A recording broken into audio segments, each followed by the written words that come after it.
Hey guys, welcome back. This is lesson 4 on guitar chords. Um, Today we're going to talk about bar chords, closed position chords, and just shapes that are movable that we can play more than one chord with the same shape. So we're going to just get started here. This one's going to be a little harder than the last few that we've done, but I will say this: keep working on it. I first learned these bar chords when I was 11, and it took me about a week and a half to be able to play this. And it just kind of it sounded like that, and it's a little bit frustrating. But if you persevere, if you keep just practicing, it pays off, and eventually you'll be able to nail these chords, and it'll come through. And then once you nail them, then you can always do them. A lot of it's just building up that strength in your fingers, that you don't really use the muscles for anything else. So even just playing it, and if it sounds like that, just keep trying it, and eventually you'll nail it, and then you'll always have it. So we're gonna get started right away here. In lesson 2, we did an open E chord. So that's what this first shape is going to be based off of. If we look at this chord, we're only pressing these 3 strings. The rest of them are open. But what we can do is we can move that shape up, but we have to move up them open notes. So the open notes are actually fretted right here on this part of the guitar.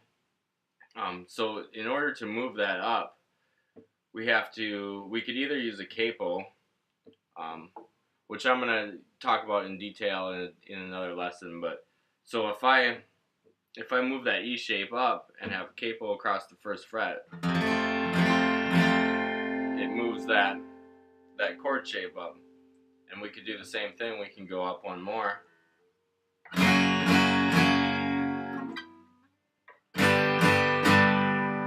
And we can play multiple chords with the same shape. But today I'm going to teach you how to do that by using your first finger as a bar. So if I instead of playing the E like this, I'm going to switch fingers to free up my first finger.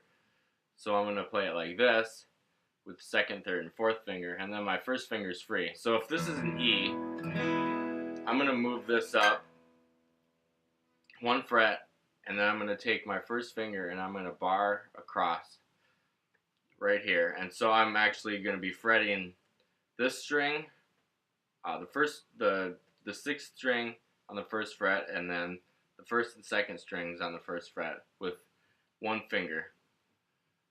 And like I said before, you got to press pretty hard, so this one takes a little bit of building that muscle. So this is what it should sound like. And as you're starting these, you're going to get strings that sound like that. Either you're not pressing hard enough with this one, or one of these fingers is bumping the next string. So I like to check them. Check each string separately to make sure you're getting sound out of it. Like that. So, and this just moves right in succession of letter names. So we start out with an E. This one is an F. The next one will be F sharp. Then we have G, G sharp, A sharp, B, C, C sharp, D, D sharp, and we're at the 12th fret, we're back to E. So that's every single major chord that there is. So once you learn this shape, you can play every major chord. So if we did a chord progression that was, we'll say D, C, G. So I'll start on a D.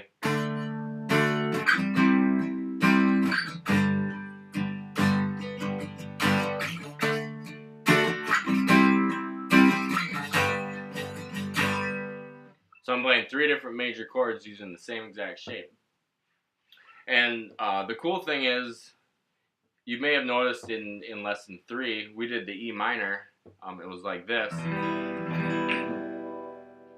So it's only one note different than here's E major next to E minor. So you can do the same thing with this minor chord. So if we have E minor, we move that up a fret and bar right here. Now we're barring these first 3 strings, so we got to get this one in there too with our first finger. So now we have an F minor. We have F sharp minor, G minor, G sharp minor, A minor, and so forth. So then we can play every single minor chord. So already we have learned every major and every minor chord. Well, if we take that one I haven't showed you yet, is E7. So if we're playing an E, and I'm going to use my second, third, and fourth finger again so I can move it to a bar shape.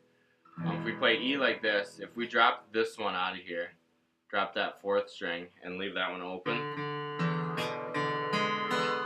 this is a E dominant 7, but it would just be written as E7.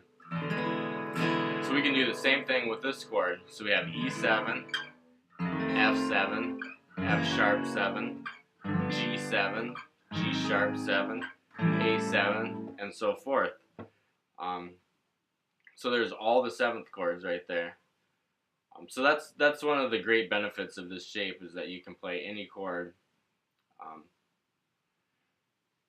Yeah, so those are the ones we're going to do today. And next week we're gonna talk about another bar shape where we can play some different ones, and we're gonna do minor 7ths and major 7ths also. So yeah, hit subscribe, hit like. If you have any questions or comments, post them in the comment section. I will get back to you. And even if you have something you want me to do a video on, I would love to do that to help you guys out. Keep learning, keep practicing, and we'll see you next time. Thanks for watching.